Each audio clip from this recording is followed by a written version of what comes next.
नमस्कार दोस्तों। आज की कहानी है अमावस्या और पूर्णिमा के बारे में। और ये कहानी बहुत ही इंटरेस्टिंग होने वाली है।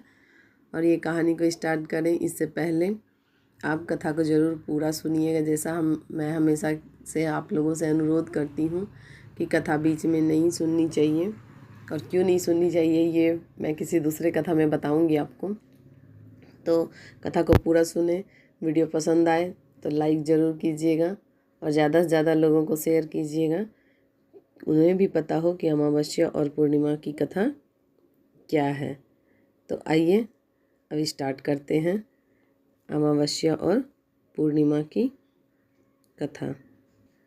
एक समय की बात है, एक गांव में बहुत ही धनी व्यक्ति थे। उनके 2 लड़के और 2 लड़की थी और उनमें से एक का नाम पूर्णिमा और दूसरी का नाम अमावस्या थी। पूर्णिमा सारे घर का कार्य करती थी और पूजा पाठ करती थी और गाय की भी सेवा करती थी, लेकिन अमावस्या ठीक उसके विपरीत थी। लेकिन फिर भी वह आदमी अपने दोनों बेटों और अमावस्या को उतना ही प्यार करता था, लेकिन पूर्णिमा से नफरत। उसके लड़के और लड़कियां धीरे धीरे बड़े हो गए और आदमी ने लड़कों का विवाह करवा दिया। इसके बाद आदमी की पत्नी ने कहा कि उन दोनों लड़कियां भी शादी के लायक हो गई है, उनका भी कहीं पे रिश्ता करवा दो, लेकिन ये ध्यान रखना कि अमावस्या का विवाह किसी अच्छे खानदान में कराना और पूर्णिमा का किसी गरीब घर में, क्योंकि पूर्णिमा को घर का काम करना ज़्यादा पसंद है। उस आदमी ने पड़ोसी के गांव में अमीर घर में अमावस्या की शादी करा दी और उसी गांव में एक गरीब लड़के से पूर्णिमा की शादी करा दी। पूर्णिमा के भाई और भाभी पूर्णिमा से बहुत प्यार करते थे, क्योंकि वह घर के काम में उनका हाथ बटाती थी और अमावस्या उन पर रूह जमाती थी। शादी के बाद दोनों बहनें अपने अपने ससुराल में रहने लगी। एक दिन अमावस्या ने अपने घर पे शिव चर्चा रखी। उसमें उसने सभी गांव की औरतों को बुलाया और पूर्णिमा को नहीं बुलाया। जब गांव की औरतें अमावस्या के घर जा रही थी, तब पूर्णिमा अपने घर के बाहर बैठी थी। औरतों ने पूछा कि तुम नहीं चलोगी क्या? पूर्णिमा ने कहा, मुझे तो बुलाया नहीं, मैं कैसे चल सकती हूँ। औरतों ने कहा, बुलाया नहीं तो क्या हुआ, वहाँ तो शिव की चर्चा है, तुम हमारे साथ चलो। पूर्णिमा उनकी बात मानकर उनके साथ चली जाती है। जब अमावस्या की नज़र पूर्णिमा पर पड़ी तो अमावस्या ने गुस्से में आकर पूर्णिमा से कहा, तुम कैसे चली आई? तुम्हें तो मैंने नहीं बुलाया। फिर भी कोई बात नहीं, तुम आ ही गई हो तो चुपचाप बैठे रहना और कुछ करना मत। और अमावस्या ने पूर्णिमा की गरीबी का खूब मजाक उड़ाया। अमावस्या की बातें सुनकर पूर्णिमा के आंखों में आंसू आ गए। उसने भगवान शिव से हाथ जोड़कर मन ही मन विनती की, भगवान, क्या पूजा पाठ करना, घर का काम करना और गौ सेवा करना गलत है? आखिर मेरा कसूर क्या है? आप कब कृपा करेंगे मुझ पर? पूर्णिमा बार बार भगवान से यही कहती रही। इतने में शिव चर्चा पूरी हो गई। जब अमावस्या भगवान को प्रसाद बांटने लगी, उसने सबको भगवान का प्रसाद दिया, लेकिन पूर्णिमा को नहीं दिया। पूर्णिमा बिना प्रसाद के ही घर लौटने लगी तो रास्ते में उसने सोचा कि बच्चे से प्रसाद मांगते हैं तो उन्हें क्या कहूँगी। उसने सोचा कि मैं मायके अपने भाई के यहाँ से कुछ ले आऊँगी। ये सोचती हुई वह घर आ गई और उसने अपने पति से कहा कि मैं अपने मायके जा रही हूँ। पति ने कहा, ठीक है। पूर्णिमा मायके के लिए रवाना हो गई।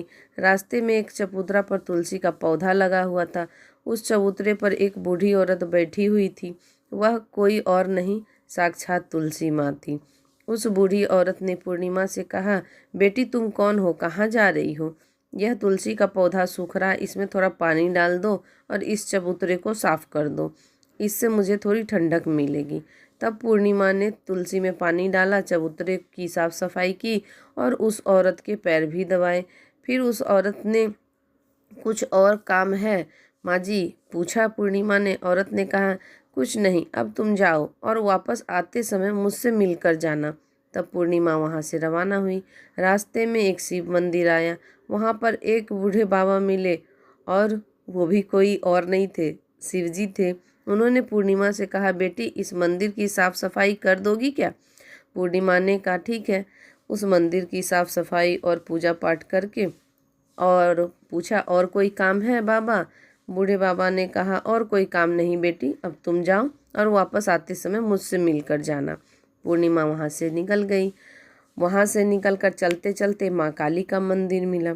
वहाँ बैठी एक बूढ़ी औरत ने पूर्णिमा से कहा, बेटी यहाँ पूजा पाठ करने तो सब आते हैं, लेकिन मंदिर की साफ सफाई कोई नहीं करता, तुम कर दोगी क्या? और इस चबूतरे को भी साफ कर दो। पूर्णिमा ने कहा ठीक है माँ जी। पूर्णिमा ने चबूतरे और मंदिर की साफ सफाई कर दी, पूजा पाठ भी कर दिया और माता का श्रृंगार किया। वहाँ से जाने लगी और उस बूढ़ी औरत ने कहा, अब तुम जाओ और वापस आते समय मुझसे मिलकर जाना। पूर्णिमा अपने मायके की तरफ चल दी। थोड़ा चलने के बाद नदी के किनारे एक बूढ़ी औरत मिली। वह साक्षात गंगा मैया थी। उस बूढ़ी औरत ने कहा, बेटी इस नदी पर सभी स्नान करते हैं और अपनी गंदगी यहीं छोड़ के चले जाते हैं, यहाँ कोई साफ सफाई नहीं करता। तब पूर्णिमा ने घाट की साफ सफाई अच्छे से की और जाने लगी। तब उस औरत ने कहा, बेटी वापस आते समय मुझसे मिलकर जाना। इसके बाद पूर्णिमा नाव में बैठकर नदी के दूसरे किनारे पर उतर गई और अपने मायके पहुंच गई। पूर्णिमा के भाई और भाभी उसे देखकर खुश हो गए और उन्होंने पूर्णिमा से खूब बातें की और कहा, बच्चों को भी साथ लेकर आती तो अच्छा लगता। सुबह जब पूर्णिमा ने अपने ससुराल जाने के लिए कहा तो भाइयों ने उसे एक लाल साड़ी दी और एक थैले में बच्चों के लिए कपड़े, खाने पीने के कुछ सामान रख दिए और कहा कि वापस जल्दी आना। इसके बाद पूर्णिमा वहाँ से रवाना हुई और उस नदी के किनारे पे पहुँच गई। पूर्णिमा को वह बूढ़ी माँ मिली जो साक्षात गंगा मैया थी। उन्होंने पूर्णिमा को एक थैला दिया और कहा कि तुम अपने घर ले जाकर ही इसे खोलना। पूर्णिमा ने कहा ठीक है। आगे चलकर वह माँ काली का मंदिर आया। वहाँ भी उस बूढ़ी माँ ने पूर्णिमा को एक थैला दिया और कहा कि इसे घर जाकर ही खोलना। पूर्णिमा वहाँ से भी धीरे धीरे आगे चलने लगी। फिर भगवान शिव जी का मंदिर आया। वहाँ बूढ़े बाबा ने भी उसे एक थैला दिया और कहा, तुम इसे अपने ही घर ले जाकर खोलना, बीच में मत खोलना। पूर्णिमा ने कहा ठीक है। आगे चलने पर तुलसी माँ के पास बैठी हुई बूढ़ी औरत मिली। उसने भी पूर्णिमा को एक थैला दिया और कहा कि इसे घर ले जाकर ही खोलना। अब पूर्णिमा के पास 5 थैले हो गए। इन सब थैलों को ले जाकर पूर्णिमा अपने घर चली गई। पूर्णिमा ने सबसे पहले अपने मायके का थैला खोला। उसमें बच्चों के लिए अच्छे कपड़े और खाने की चीज़ें थीं। उसने अपने बच्चों को नए कपड़े दिए और खाने पीने की चीज़ें दी। तब बच्चे खुश हो गए। अब पूर्णिमा ने दूसरा थैला खोला जो उसे माँ गंगा ने दिया था। उसमें सोना और चांदी भरा हुआ था। फिर उसने तीसरा थैला खोला, उसमें जो माँ काली ने उसे दिया था, उसमें 16 श्रृंगार का सामान भरा हुआ था। अब चौथा थैला उसने खोला भगवान शिव जी का। उसमें धन संपत्ति बहुत सारी भरी हुई थी। इस तरह उसने 5वां थैला खोला जो माँ तुलसी ने उसे दिया था। उसमें चावल, दाल और 7 प्रकार का धान भरा हुआ था। अब पूर्णिमा के घर में किसी चीज़ की कमी नहीं थी। पूर्णिमा के मन में विचार आया कि क्यों न मैं भी शिव चर्चा कराऊं। उसने अपने घर शिव चर्चा का कार्यक्रम रखा और गांव के सभी औरतों को बुलाया और अपनी बहन को भी बुलाया।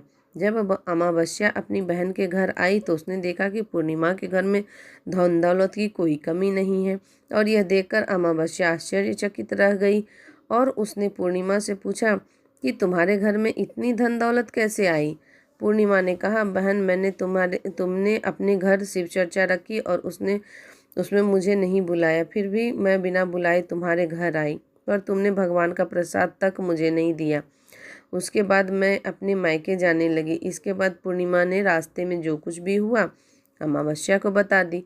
तब अमावस्या ने पूर्णिमा से कहा कि तुम भी मुझे प्रसाद मत दो और मुझे डांटो। लेकिन पूर्णिमा ने कहा, ये तो भगवान का प्रसाद है, यह तो मैं सबको दूंगी और तुम्हें भी दूंगी। फिर भी अमावस्या ने प्रसाद नहीं लिया और सीधे अपने घर चली गई और घर जाकर अपने बच्चों से कहकर वह अपने मायके जाने के लिए रवाना हो गई।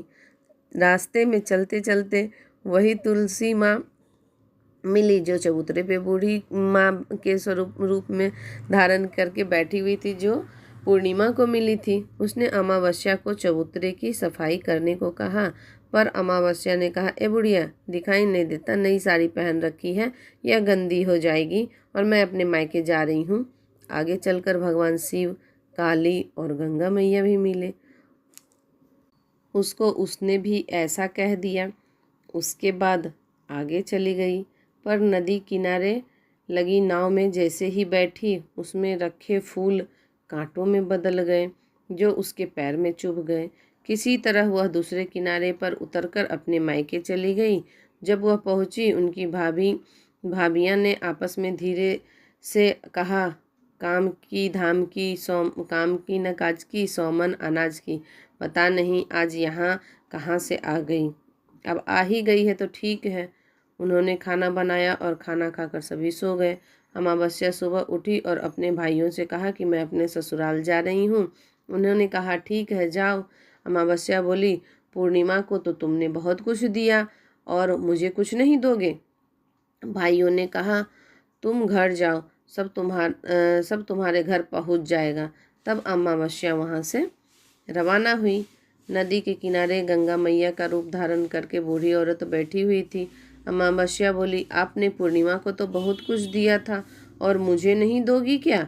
औरतों ने कहा, तुम अपने घर जाओ, सब तुम्हारे घर पहुंच जाएगा। इसके बाद माँ काली, भगवान शिव, तुलसी माँ ने भी उन्हें यही कह दिया। जब अमावस्या अपने घर पहुंची तो आंगन में 5 थैले रखे हुए थे। उसने अपने मन में सोचा कि आज तो मैं निहाल हो गई। उसने जल्दी जल्दी सभी थैलों को खोला तो किसी में मिट्टी, किसी में पत्थर और किसी में कंकड़ कोयला था। ये सब देखकर उसने अपना सिर कर कर कहने लगी, हे भगवान, मुझे मायके में भी कुछ नहीं मिला और इन थैलों में भी कुछ नहीं मिला। तब अमावस्या दौड़ती हुई अपनी बहन पूर्णिमा के घर जाती है और पूर्णिमा से कहा, तुम्हें तो इतना सब कुछ मिला और मुझे कुछ भी नहीं मिला। तब पूर्णिमा ने कहा कि जब मैं अपने मायके जाती हूँ तो भाभीियों के साथ मिलकर काम करती हूँ और तुमने कभी उनकी इज्जत नहीं की, इसलिए तुम्हें वे क्या देती। इसके बाद तुमने गंगा माँ, काली माँ, भगवान शिव, तुलसी माँ को भी ठुकरा दिया, इसलिए उन्होंने तो तुम्हें कुछ नहीं दिया। अमावस्या बोली, बहन, मुझे माफ़ कर दो, मैंने हमेशा तुम पर अत्याचार किया, इसलिए मुझे कुछ नहीं मिला। कोई बात नहीं, मैं भगवान की भक्ति करके सब प्राप्त कर लूँगी। मुझे भी इसका रहस्य बताओ। फिर पूर्णिमा ने कहा, तुम 3 सूत्र का ज्ञान ले लो। पहले सूत्र में दया मांगना और दूसरे सूत्र में चर्चा करना और तीसरे सूत्र में 108 बार ओम नमः शिवाय का जाप करना। भगवान ने ज्योति सूत्र दिए हैं, इनको अपने हृदय में बसा लेना। मेरे पास कुछ भी नहीं था, पर मैंने सच्चे मन से भगवान की पूजा की, इसलिए भगवान ने मुझे सब कुछ दिया और तुम्हारे पास जो कुछ भी था वह भी खत्म हो गया। इसके बाद अमावस्या अपने घर गई और भगवान की पूजा पाठ करने लगी। उसने भगवान शिव से माफ़ी मांगी और गौ सेवा करने लगी और दूसरों की मदद करने लगी। तो दोस्तों, इसी के साथ ये कहानी यहाँ समाप्त होती है। कैसी लगी आपको ये स्टोरी, प्लीज़ ज़रूर कमेंट्स में बताइएगा, ताकि मुझे भी पता चले कि मैं जो भी इस पे स्टोरी या जो भी मुझे ज्ञान की बातें पता चलती है मैं इस पे शेयर करती हूँ, महाभारत, रामायण की या कुछ भी भगवान से रिलेटेड जो कुछ भी है, तो आप लोगों को कैसा लग रहा है ये प्लीज़ ज़रूर बताइएगा।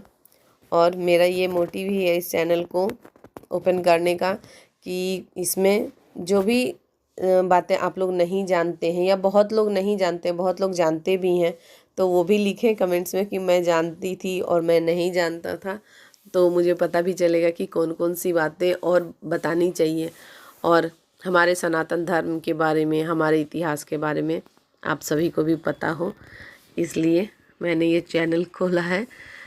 और प्लीज़ मेरा सहयोग कीजिए इसे और आगे बढ़ाने में, ग्रोथ करने में। मिलेंगे किसी और अच्छी जानकारी, अच्छी स्टोरी के साथ। नमस्कार, हर हर Mahadev. Like, share and subscribe.